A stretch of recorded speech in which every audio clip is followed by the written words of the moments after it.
சுழன்றும் ஏற்பின்னது உலகம், அதனால் உழந்தும் உழவே தலை. உலகமே உழவுக்கு பின்னால் சுழல்வதாக தெரிவித்த வள்ளுவன், உழவனின் இன்றைய நிலையை கண்டால் என்ன எழுதியிருப்பான் என்பது கற்பனைக்கு எட்டாதது. உழுதவன் கணக்கு பார்த்தால் உழக்கு கூட மிஞ்சாது என்பார்கள். அந்த கூற்றை மெய்ப்பிக்கும் வகையில் அமைந்துள்ளது உழவர்களின் தற்போதைய நிலைமை. ஊருக்கே சோறு போட்டவன் அரை நிர்வாண கோலமாய் டெல்லியில் வெயிலுக்கும் பனிக்கும் தன்னை வதைத்துக் கொண்டிருக்கிறான். கடும் வறட்சியால் வானம் பார்த்த பூமியாய் விளைநிலங்கள் மாறியதன் கொடுமை அடுக்கடுக்காய் விவசாயிகளின் உயிர்களை பழிவாங்கிக் கொண்டிருக்கிறது. இதற்கான தீர்வை நோக்கி பயணப்பட வேண்டிய அரசுகள் அதை இன்னும் தொடங்கவே இல்லை என்பதே விவசாயிகளின் குற்றச்சாட்டு. தமிழக விவசாயிகளுக்கு மத்திய அரசு வறட்சி நிவாரணம் வழங்க வேண்டும், அனைத்து விவசாய கடன்களையும் தள்ளுபடி செய்ய வேண்டும், காவிரி மேலாண்மை வாரியம் அமைக்க வேண்டும் என்ற கோரிக்கைகளோடு மார்ச் 12ஆம் தேதி 300 விவசாயிகள் டெல்லி நோக்கி ரயிலில் பயணம் மேற்கொண்டனர். 100 நாட்கள் உண்ணாவிரத போராட்டம் மேற்கொள்ளப் போவதாக கூறி புறப்பட்ட அவர்களின் பயணம் இவ்வளவு கடினமானதாக இருக்கும் என அவர்கள் எண்ணி இருக்க மாட்டார்கள். வறட்சி தமிழகத்துக்கு நஷ்டஈடு கொடுக்க வேண்டும், காவிரி மேலாண்மை வாரியம் அமைக்க வேண்டும், அனைத்து விவசாயிகள் வாங்கி அனைத்து கடையும் தள்ளுபடி செய்ய வேண்டும் என்பதற்காகவும், நதிகளை இணைக்க வேண்டும் என்பதற்காகவும் நாங்கள் டெல்லி போறோம். 100 நாள் போராட்டம், வெற்றியோடு வருவோம் அல்லது வீர மரணத்தோடு தான் வருவோம். மார்ச் 14ஆம் தேதி தங்களது போராட்டத்தை தொடங்கினர் விவசாயிகள்.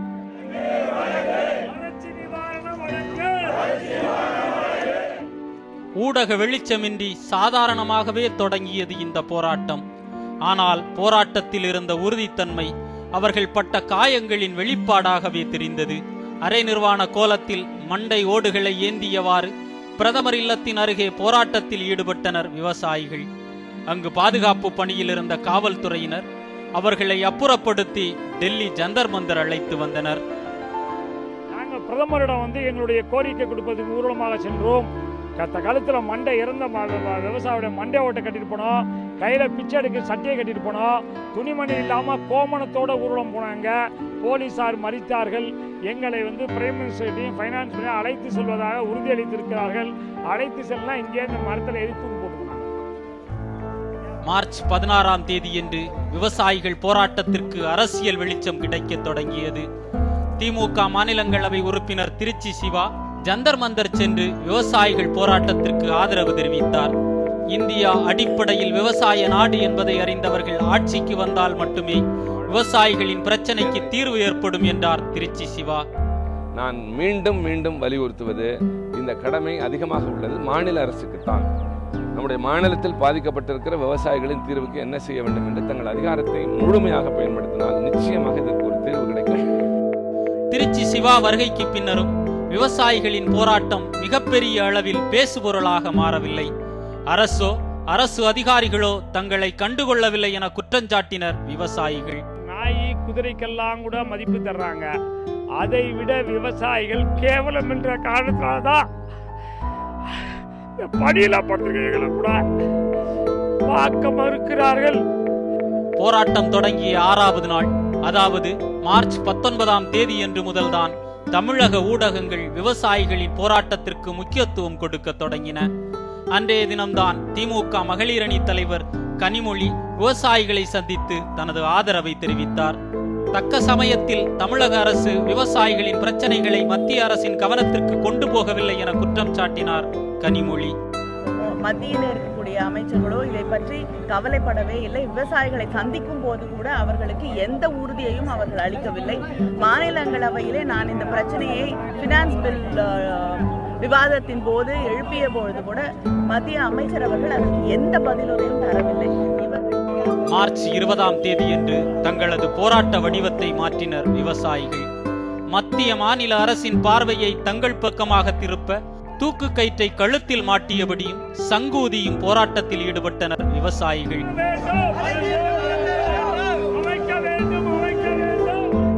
விவசாயிகளின் வாழ்க்கை தற்போது சாவின் விளிம்பில் உள்ளதை உணர்த்தும் வகையில் போராட்ட வடிவத்தை மாற்றினர் விவசாயிகள்.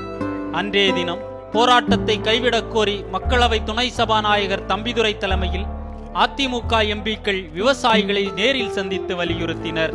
அப்போது மத்திய அமைச்சர்கள் அருண்ஜேட்லி, உமாபாரதி ஆகியோரை சந்திக்க நேரம் ஒதுக்கித் தருவதாகவும் உறுதியளித்தனர். எனினும் தங்களது போராட்டத்தை கைவிட மறுத்தனர் விவசாயிகள்.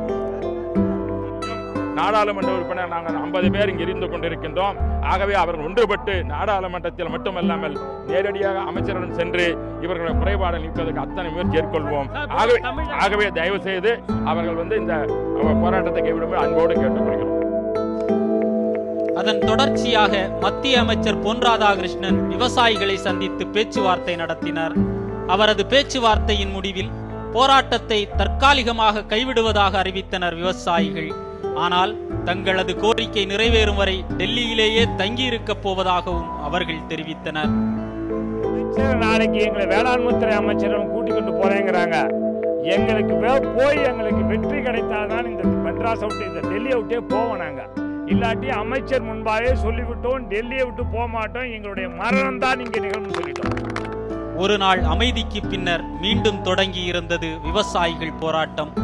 அந்த நிலையில்தான் மார்ச் 23ஆம் தேதியன்று வெந்த புண்ணில் வேலை பாய்ச்சியது மத்திய அரசு. தமிழகத்தில் வறட்சி நிவாரணமாக 39,565 கோடி ரூபாய் வழங்க வேண்டும் என கோரியிருந்த நிலையில் 1,748 கோடியை மட்டும் வறட்சி நிவாரண நிதியாக அறிவித்தது மத்திய அரசு. மத்திய அரசின் இந்த அறிவிப்பு விவசாயிகளை மேலும் அதிர்ச்சிக்குள்ளாக்கியது. யானை பசிக்கு சோளப்பொரியை அளிப்பதா என கொந்தளித்தனர் விவசாயிகள். 40,000 கோடி எங்க, இந்த 1,748 கோடி எங்க? எங்களுக்கு இடுபொருள் மானியம் கொடுத்தாலே 2,206 கோடி 226 கோடி மாநில சர்க்கார் கொடுக்குது. மத்திய சர்க்கார் இப்படி வஞ்சிக்கும், எங்களை ஒழிச்சுக்கட்டும், எங்களை ஒன்னும் இல்லாம ஆக்கிறோம், தமிழகத்தை வறட்சியா பாலைவனமா ஆக்க முயற்சி செய்ய நாங்கள் எதிர்பார்க்கவே இல்லை. மார்ச் 24ஆம் தேதியன்று, அதாவது போராட்டத்தின் 11வது நாள், விவசாயிகளுக்கு ஆதரவாக மத்திய வேளாண் துறை அமைச்சர் ராதாமோகன் சிங்கை சந்தித்தார் திமுக எம்பி கனிமொழி. தமிழகம் முழுவதும் வறட்சி நிலவுவதால் இதுவரை 400 விவசாயிகள் தற்கொலை செய்து கொண்டுள்ளதாக வேதனை தெரிவித்தார் கனிமொழி. தொடர் நிராகரிப்புகள் விவசாயிகளின் வேதனையை மேலும் அதிகரித்தது. தங்களது கோரிக்கையை மத்திய அரசின் செவிகளுக்கு கொண்டு செல்ல அவர்கள் எடுத்த முடிவு அதிர்ச்சியானது. மார்ச் 25ஆம் தேதியன்று போராட்டத்தில் ஈடுபட்டிருந்த விவசாயிகளில் இருவர் அருகில் இருந்த மரத்தின் மீது ஏறி கீழே குதித்து தற்கொலை செய்து கொள்ளப் போவதாக மிரட்டல் விடுத்ததால் பரபரப்பு ஏற்பட்டது.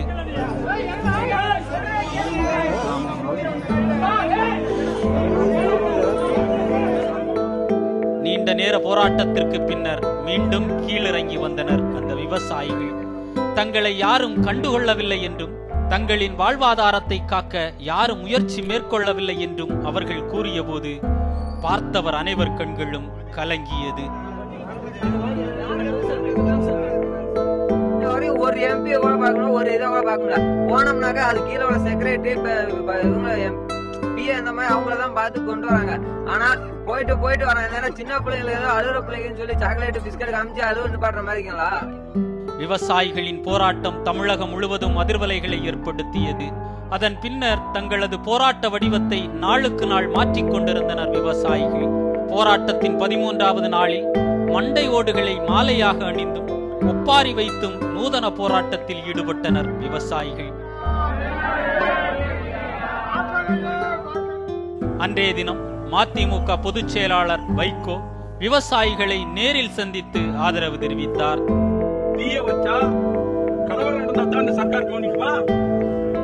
அமைதியா அறல் நிர்வாணமா ரோட்ல நடத்தா கவனிக்காதா? அப்ப ஒரு 1000 பஸ் கொடுத்தனும், ஒரு 1000 பேருக்கு உயிராபத்து ஏற்படும், துப்பாக்கி நடக்கணும். அப்பதான் சர்க்கார் திருப்புமா? இதை யோசிக்கணும் சர்க்கார். விவசாயிகள் போராட்டம் வீரியமடைய தொடங்கியதும் பிற மாநில விவசாயிகளும் தமிழக விவசாயிகளின் போராட்டத்திற்கு ஆதரவளிக்க தொடங்கினர். மார்ச் 27ஆம் தேதி உத்தரப்பிரதேச மாநிலம் பாரதிய கிசான் யூனியன் அமைப்பினர் தமிழக விவசாயிகளுக்கு நேரில் ஆதரவு தெரிவித்து அவர்களும் போராட்டத்தில் ஈடுபட்டனர்.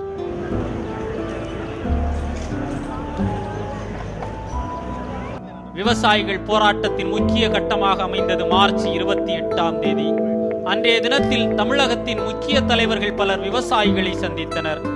அதோடு மட்டுமல்லாமல் மத்திய அமைச்சர்களையும் குடியரசுத் தலைவரையும் சந்தித்தனர் விவசாயிகள். போராட்டத்தில் ஈடுபட்டுள்ள விவசாயிகள் மத்திய அமைச்சர் அருண்ஜேட்லியை சந்தித்து பேச திமுக எம்பி திருச்சி சிவா ஏற்பாடுகளை செய்தார். அதன் பேரில் அருண்ஜேட்லியை சந்தித்த விவசாயிகள் தங்கள் கோரிக்கைகளை மனுவாக அளித்தனர். ஆனால் அருண்ஜேட்லியுடனான சந்திப்பு திருப்தி அளிக்கவில்லை என தெரிவித்தார் ஐயா கண்ணு. அதனால எங்களுக்கு இந்த சந்திப்பு கடந்த கால சந்திப்போட ஒரு கொஞ்சம் நல்லா இருந்துச்சு. ஆனால் மனநிறைவை அளிக்காத சந்திப்பாக.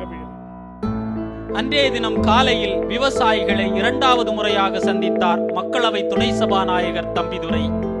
அவருடன் தமிழக வேளாண் துறை அமைச்சர் துரைக்கண்ணுவும் விவசாயிகளை சந்தித்தார். இந்த சந்திப்பிற்கு பின்னர் தம்பிதுரை ஏற்பாட்டின் பேரில் மத்திய உள்துறை அமைச்சர் ராஜ்நாத் சிங், வேளாண் அமைச்சர் ராதாமோகன் சிங் ஆகியோரை சந்தித்து பேசினர் விவசாயிகள். அதேபோன்று தமிழ் மாநில காங்கிரஸ் தலைவர் ஜி.கே. வாசனும் விவசாயிகளை சந்தித்து ஆதரவு தெரிவித்தார்.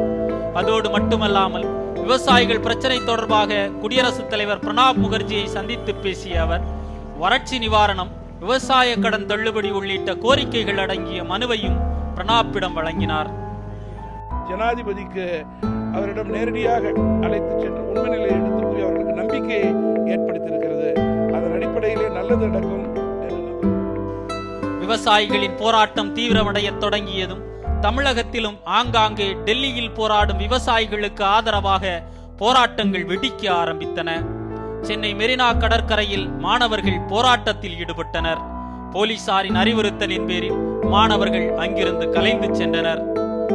நாங்கள் டெல்லியிலும் போய் போராட்டத்துக்கு ரெடியாக இருக்கோம். இப்போ சென்னையில் நிறைய இடத்துல நாங்கள் பிளான் பண்ணிட்டு இருக்கோம். இதுதான் எங்களோட ஸ்டார்டிங்கு.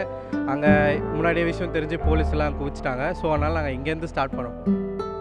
இதனிடையே விவசாயிகள் போராட்டம் குறித்து எதிர்கருத்துக்களை தெரிவிக்க ஆரம்பித்தனர் பாஜக மாநில தலைவர்கள்.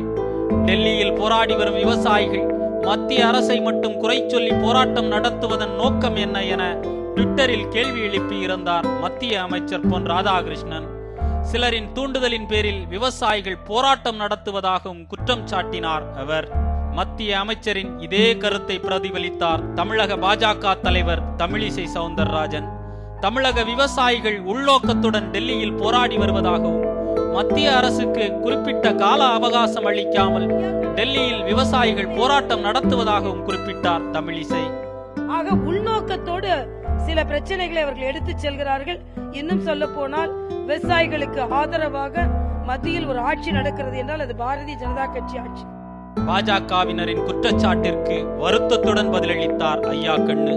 தெய்வ பக்தி, தேசபக்தியை முன்னிறுத்தும் பாஜகவினர் தமிழக விவசாயிகள் போராட்டம் குறித்து அவதூறு பேசுவது வேதனை அளிப்பதாக குறிப்பிட்டார் அவர்.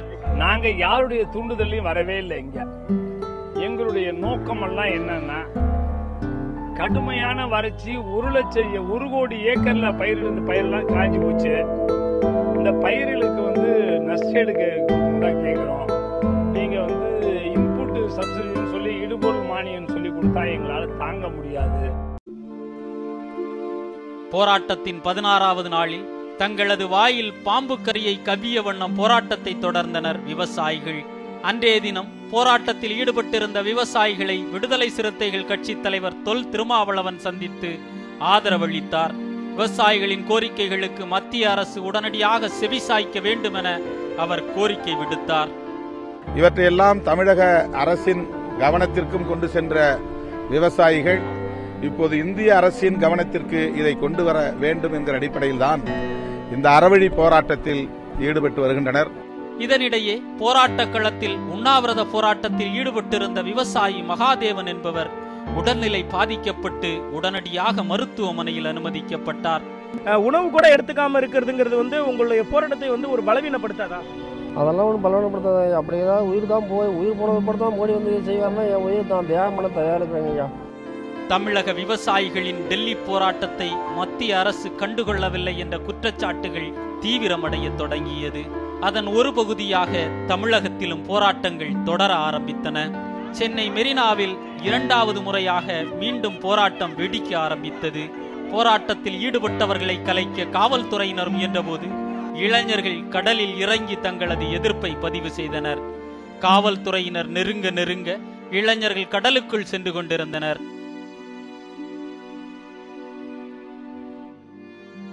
நீண்ட போராட்டத்திற்கு பின்னர் கடலில் இறங்கி போராட்டம் நடத்திய அனைவரையும் கைது செய்தனர் காவல்துறையினர். ஸோ நாங்கள் ஒரு 5 to 6 people தான் வந்து உள்ளே இருந்தோம். அது எங்களுக்காக நான் உரிமைகளுக்கு இல்லை, எங்கள் விவசாயிகள் காப்பாற்ற பண்ணோம். நான் வேலை செய்கிறேன், நான் சம்பாதிக்கிறேன், ஆனால் எனக்குன்னு மட்டும் நான் இருந்துட முடியாது. என் ஊர் இது, என் நாடு இது, என் விவசாயிகள் வந்து நல்லா இருக்கணும். போராட்டத்தில் ஈடுபட்டவர்கள் அனைவரும் மாலையில் விடுவிக்கப்பட்ட நிலையில் அவர்கள் வைத்த குற்றச்சாட்டுகள் அதிர்ச்சியை ஏற்படுத்தின. காவல்துறையினர் தங்களை மரியாதை குறைவாக நடத்தியதாகவும் கேவலமான வார்த்தைகளால் திட்டியதாகவும் கூறி அதிர்ச்சியை கிளப்பினர் இளைஞர்கள். மெரினா கடற்கரையினுடைய இன்ஸ்பெக்டர் மோகன்தாஸ் என்பவர், நீங்கள்லாம் பெட்ரோல் மண்ணை ஊற்றி கொளுத்திட்டு சாக வேண்டியதானே, எதுக்கு தேவையில்லாமல் கடற்கரைக்கு உள்ளே போயிட்டு போராட்டம் பண்ணுன்னு சொல்லிட்டு. தமிழகம், டெல்லி என விவசாயிகளின் போராட்டம் சூடுபிடிக்க மார்ச் 30ஆம் தேதியன்று நாம் தமிழர் கட்சியின் ஒருங்கிணைப்பாளர் சீமான் விவசாயிகளை நேரில் சந்தித்து தனது ஆதரவை தெரிவித்தார். மாநில தலைவர்களை தொடர்ந்து தேசிய கட்சியின் தலைவர்களும் டெல்லி ஜந்தர் மந்தர் நோக்கி படையெடுக்க ஆரம்பித்தனர். மார்ச் 31ஆம் தேதியன்று தமிழக விவசாயிகளை சந்தித்து பேசினார் காங்கிரஸ் துணைத் தலைவர் ராகுல் காந்தி. விவசாயிகளின் போராட்டத்தை புறக்கணிப்பதன் மூலம் தமிழக மக்களை பிரதமர் மோடி அவமதிப்பதாக அவர் குற்றம் சாட்டினார். Why is the Prime Minister of India not ready to do debt relief for the people who build this country, for the farmers? That's the first point. இதனைத் தொடர்ந்து தமிழக நிதியமைச்சர் ஜெயக்குமார் விவசாயிகளை சந்தித்து ஆதரவு தெரிவித்தார். விவசாயிகளின் கோரிக்கைகள் நியாயமானது எனவும் அவர்களின் கோரிக்கைகளை தமிழக அரசு நிச்சயம் மத்திய அரசிடம் வலியுறுத்தும் எனவும் நம்பிக்கை தெரிவித்தார் ஜெயக்குமார். கடந்த 18 நாட்களாக நம்முடைய இந்திய தலைநகரான டெல்லியிலே இன்றைக்கு போராடி கொண்டிருக்கின்றார்கள். அவருடைய போராட்டம் என்பது, அவருடைய கோரிக்கை என்பது மிக மிக நியாயமானது. இந்த சந்திப்பின் போது தங்களுக்கு ஆதரவாக போராடும் மாணவர்களை கைது செய்வது ஏன் என ஜெயக்குமாருடன் வாக்குவாதத்தில் ஈடுபட்டனர் விவசாயிகள். ஏப்ரல் 1ஆம் தேதி போராட்டத்தின் 19வது நாளில் விவசாயிகளை சந்தித்தார் தமிழக எதிர்க்கட்சி தலைவர் ஸ்டாலின். விவசாயிகளின் போராட்டத்தை மத்திய மாநில அரசுகள் கண்டுகொள்ளவில்லை என குற்றம் சாட்டிய அவர் உடனடியாக உரிய தீர்வு காணாவிட்டால் அனைத்து கட்சி கூட்டத்தை கூட்டி அடுத்த கட்ட நடவடிக்கை குறித்து ஆலோசிக்கப்படும் எனவும் கூறினார். ஆனால் தயவு செய்து இங்கு மத்தியில் இருக்கக்கூடிய பிரதமர் மோடி அவர்கள் உடனடியாக ஒரு நேரம் கொடுத்து இங்கு இருக்கக்கூடிய விவசாய போராட்டத்தில் ஈடுபட்டிருக்கக்கூடிய விவசாய பிரதிநிதிகள் அழைத்து பேசி ஒரு சுமூகமான ஒரு நல்ல முடிவை எடுக்க வேண்டும் என்று திராவிட முன்னேற்றக் கழகத்தின் சார்பில் நான் கேட்டுக்கொள்கிறேன். எலிக்கறி சாப்பிடுதல், பாம்பு கறியை கடித்துக் கொண்டு போராட்டம் என விதவிதமான போராட்டத்தை முன்னெடுத்த விவசாயிகள் போராட்டத்தின் 20வது நாளில் மீண்டும் தங்களது போராட்ட வடிவத்தை மாற்றினர். ஏப்ரல் 2ஆம் தேதியன்று பாதி மொட்டையடிக்கும் போராட்டத்தில் ஈடுபட்டனர் விவசாயிகள். தேர்தலை கணக்கில் பார்க்காமல் இங்கே செத்துக் கொண்டிருக்கின்ற டெல்லியிலே செத்துக் கொண்டிருக்கிற விவசாயிகளை பார்ப்பதற்கு உடனே வர வேண்டும். இங்கே வந்து பிரதம மந்திரியிடம் பேச வேண்டும். போராட்டத்தின் 21வது நாளில் தமிழக விவசாயிகளுக்கு ஆதரவாக பஞ்சாப் விவசாயிகளும் டெல்லி ஜந்தர் மந்தரில் போராட்டத்தில் ஈடுபட்டனர். அன்றைய தினம் தங்களது பாதி மீசை மற்றும் தாடியை எடுத்து எதிர்ப்பை பதிவு செய்தனர் தமிழக விவசாயிகள். இந்நிலையில் மக்களவை துணை சபாநாயகர் தம்பிதுரை விவசாயிகளை மீண்டும் நேரில் சென்று சந்தித்தார். அப்போது தமிழக அரசு சார்பாக 5000 கோடி ரூபாய் வறட்சி நிவாரணம் வழங்கப்பட்டுள்ள நிலையில் 7000 கோடி ரூபாய் பயிர்க்கடனை ரத்து செய்வது தொடர்பாக மத்திய அரசிடம் வலியுறுத்தப்படும் என கூறி போராட்டத்தை கைவிட வலியுறுத்தினார். ஆனால் பயிர்க்கடனை ரத்து செய்யும் வரை போராட்டத்தை கைவிட முடியாது என விவசாயிகள் மறுப்பு தெரிவித்தனர். இவர்கள் கோரிக்கை நியாயமான கோரிக்கை. இந்த கோரிக்கை நிறைவேற்றுவதற்கு அனைத்து முயற்சிகளும் அனைத்து இந்திய அண்ணா திராவிட மேற்கொள்ளும். அதன் அடிப்படையில் தான் இவர்கள் நாங்கள் பலமுறை அழைத்துக் கொண்டு அமைச்சரெல்லாம் சந்தித்திருக்கிறோம். அதனுடைய இது பண்ண நாங்கள் மீண்டும் புதன்கிழமை பாராளுமன்றம் கூடுகிறது. அது நாடாள உறுப்பினர் நாங்கள் இதனை குரல் கொடுத்து இதெல்லாம் எழுப்பி பேசுவோம். நியாயமில்லாததை இன்றைக்கு பிஜேபி காரர்கள் செய்கிறார்கள். எங்களை எல்லாம் கேவலமா பேசுறா, எங்களை எல்லாம் நாங்கெல்லாம் மோசடி பேர்வழி, ஏமாத்து பேர்வழி சொல்லி எங்களுடைய கோரிக்கையை மறுக்கிறார்கள். ஒவ்வொரு இளைஞர்களும் தனக்கென்று பார்க்காமல், தம் குடும்பம் என்று பார்க்காமல், விவசாயி என்பது நம்மளோட உயிர் மூச்சு, நம் நாட்டுடைய முதுகெலும்பு என்ற ஒரு எண்ணத்தோடு நீங்கள் வீதிக்கு வந்து போராடினால்தான் விவசாயிக்கு வாழ்வு. விவசாயம் நல்லா இருந்தால் தான் நம்மளும் நல்லா இருக்க வேண்டும் என்ற எண்ணத்தோடு நீங்கள் செயல்படுங்கள். டெல்லியில் விவசாயிகள் போராட்டம் தொடர்ந்து கொண்டிருக்க அதற்கு ஆதரவாக தமிழகத்தில் ஏப்ரல் 3ஆம் தேதியன்று முழு அடைப்பு போராட்டம் நடைபெற்றது. பெரும்பாலான பகுதிகளில் வணிகர்கள் கடைகளை அடைத்து மத்திய அரசுக்கு தங்களது எதிர்ப்பை பதிவு செய்தனர். இந்த கடையடைப்பு போராட்டத்தின் ஒரு பகுதியாக அனைத்து விவசாயிகள் சங்க கூட்டமைப்பின் சார்பில் சென்னை நுங்கம்பாக்கத்தில் போராட்டம் நடைபெற்றது. இந்த போராட்டத்திற்கு விடுதலை சிறுத்தைகள் கட்சி தலைவர் திருமாவளவன் நேரில் வந்து ஆதரவு தெரிவித்தார்.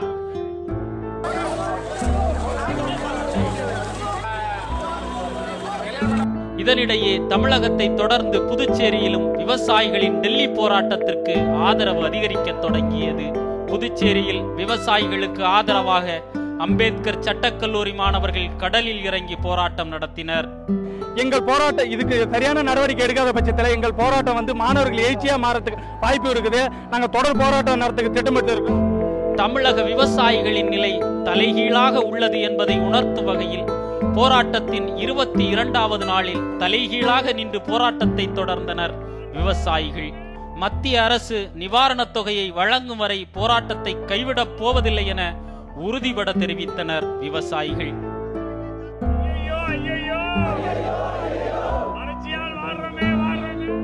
அன்றைய தினம் விவசாயிகளுக்கு ஆறுதல் அளிக்கும் ஒரு தீர்ப்பை வழங்கியது சென்னை உயர்நீதிமன்றம். டெல்லியில் போராட்டத்தை முன்னெடுத்து வரும் ஐயாக்கண்ணு தொடர்ந்த வழக்கில் தீர்ப்பை வழங்கியது நீதிபதிகள் நாகமுத்து, முரளிதரன் அடங்கிய அமர்வு. சிறு குறு என்ற பாகுபாடின்றி கூட்டுறவு வங்கிக் கடன்களை தள்ளுபடி செய்ய உத்தரவிட்ட நீதிபதிகள் 5 ஏக்கருக்கு அதிகமாக உள்ள விவசாயிகளின் கடன்களையும் தள்ளுபடி செய்ய ஆணையிட்டனர். இந்த உத்தரவை வரவேற்ற விவசாயிகள் தேசியமயமாக்கப்பட்ட வங்கிகளில் பெறப்பட்ட விவசாய கடன்களையும் தள்ளுபடி செய்ய வேண்டும் என கோரிக்கை விடுத்தனர். அரசியலமைப்பு சட்டம் 14 அனைவரும் all are equal before law, சட்டத்தின் முன்னால் சமம், பார்சியாலிட்டி பார்க்க கூடாது என்று வழக்கு போட்டு எனக்கு கொடுத்தா எல்லாத்துக்கும் கொடுக்கணும், இல்லாட்டி எனக்கு தள்ளுபடி பண்ணி என்ன கேஸ் போட்ட நீதிபதி அவர்கள் விசாரித்து நீங்கள் கேட்பது நியாயம்தான் என்று எல்லா விவசாயிக்கும் கடன் கோஆபரேட்டிவ் தள்ளுபடி பண்ணிட்டாங்க. ஏப்ரல் 5ஆம் தேதி போராட்டத்தின் 23வது நாள் விவசாயிகள் கைகால்களை கட்டிக்கொண்டு சாலையில் உருண்டு நூதன போராட்டம் மேற்கொண்டனர். அப்போது விவசாயிகள் சங்க தலைவர் ஐயாக்கண்ணு திடீரென மயக்கமடைந்ததால் போராட்ட களத்தில் பரபரப்பு நிலவியது. வயதை பொருட்படுத்தாமல் தன்னை வருத்தி கொண்டு போராட்டத்தில் ஈடுபட்டதால் உடல்நலம் பாதிக்கப்பட்ட ஐயாக்கண்ணு டெல்லி ராம் மனோகர் லோஹியா மருத்துவமனையில் அனுமதிக்கப்பட்டார். சிகிச்சைக்கு பின்னர் மீண்டும் மாலையில் போராட்ட களத்திற்கு திரும்பினார் ஐயாக்கண்ணு. விவசாயிகளின் போராட்டம் தொடர்ந்து கொண்டிருக்க விவசாய கடன் தள்ளுபடி என்பது வங்கிகளின் நேர்மையான கடன் கொள்கைக்கு எதிரானது என்றும் நேர்மையான முறையில் கடன் பெறுவதையும் இது பாதிக்கும் என்றும் கூறினார் ரிசர்வ் வங்கி ஆளுநர் உர்ஜித் பட்டேல். இதற்கு எதிர்ப்பு தெரிவித்த ஐயாக்கண்ணு விவசாய பொருட்களுக்கு விலையை நிர்ணயிக்கும் உரிமை விவசாயிகளுக்கு இல்லை என்றும் விவசாயிகள் நலனில் அரசுக்கோ வங்கிகளுக்கோ அக்கறை இல்லை என்றும் குற்றம் சாட்டினார். இந்த வங்கியில் இருக்க பணமெல்லாம் எங்களை விவசாயிகளை, இந்தியாவில் உள்ள விவசாயிகளை ஏமாற்றிய பணம் தாங்க ஐயா. அதில் தானே நாங்கள் தள்ளுபடி கேட்குறோம்ப்பா. இந்த வரி செலுத்து ஒரு பணத்தில் நாங்கள் கேட்கவே இல்லை. வியர்வையை சிந்தி உழைக்கும் விவசாயி குருதியை கொடையாக கொடுத்தால்தான் கோரிக்கைகள் நிறைவேறுமா என கேள்வி எழுப்பும் வண்ணம் அமைந்தது 25வது நாள் போராட்டம். போராட்டத்தில் பங்கேற்ற விவசாயிகள் தங்கள் கைகளில் பிளேடால் காயங்களை ஏற்படுத்திக் கொண்டு பிரதமர் மோடி போன்று முகமூடி அணிந்த நபரிடம் தங்களது குருதியை காணிக்கை செலுத்திடும் போராட்டத்தில் ஈடுபட்டனர். எங்களை காப்பாத்துங்கய்யா, காப்பாத்துங்கன்னு மோடியா தான் நேரா வரமாட்டேங்கிறாரு. அது மாதிரி ஒருத்தரை கூட்டிட்டு போய் அவரு காலில் ரத்த காணிக்கையா கையெல்லாம் அறுத்து ரத்தம் கொட்டிட்டோம். உழைக்கும் கரங்கள் இன்று ரத்தத்தை அவர் காலிலே சிந்தி இருக்கிறது. அன்றைய தினம் விவசாயிகள் போராட்டத்திற்கு லட்சிய திமுக தலைவர் ராஜேந்தர் நேரில் சென்று தனது ஆதரவை தெரிவித்தார். விவசாயிகளின் கடன்களை தள்ளுபடி செய்திடும் நியாயமான கோரிக்கையை மத்திய அரசு நிறைவேற்றிட வேண்டும் எனவும் அவர் கோரிக்கை விடுத்தார். இந்த விவசாயிகளுக்காக நிவாரணமாக கேட்டது கிட்டத்தட்ட 21,700 கோடி. ஆனால் கொடுத்தார்களா? இன்றைக்கு விவசாயிகள் தெருக்கோடியில் நின்று கொண்டிருக்கின்றார்கள். இவர்கள் கொடுக்கவில்லை. விவசாயிகளுடைய இந்த கடன் தள்ளுபடி செய்ய வேண்டும். இந்த போராட்டம் தொடர்ந்து கொண்டிருக்க தங்களுக்கு எதிராக கருத்து தெரிவித்த ரிசர்வ் வங்கி ஆளுநர் உர்ஜித் பட்டேலை கண்டித்து டெல்லியில் உள்ள ரிசர்வ் வங்கியை முற்றுகையிட விவசாயிகள் முயன்றனர். ஆனால் விவசாயிகளின் போராட்டத்திற்கு எதிர்ப்பு தெரிவித்த போலீசார் தடியடி நடத்தியதுடன் விவசாயிகளை அங்கிருந்து வலுக்கட்டாயமாக வெளியேற்றினர்.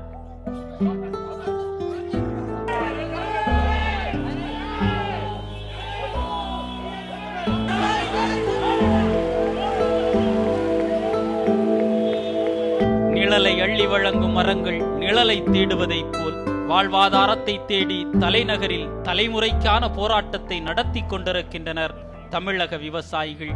ஊருக்கே சோறு போடும் விவசாயி டெல்லியில் திருவோடு ஏந்தியும் மண்டை ஓடுகளை மாலையாக்கியும் எலிக்கரியை தின்றும் போராடி வருவது ஒட்டுமொத்த தமிழர்களும் வெட்கி தலைகுனிய வேண்டியது. வறண்டு போன வயல்களில் விவசாயம் செய்ய எலும்பும் தோலுமாய் காத்திருக்கும் விவசாயிக்கு ஒட்டுமொத்த தேசமும் சொல்லும் பதில் என்ன? வீதிக்கு வந்து போராடி கொண்டிருக்கும் இவர்களின் போராட்டத்தின் தீர்வு என்ன என்பதுதான் தற்போதைய கேள்வி. அரசுகள் எடுக்கும் முடிவால் விவசாயம் வாழுமா இல்லை வீழுமா என்பதை பொறுத்திருந்துதான்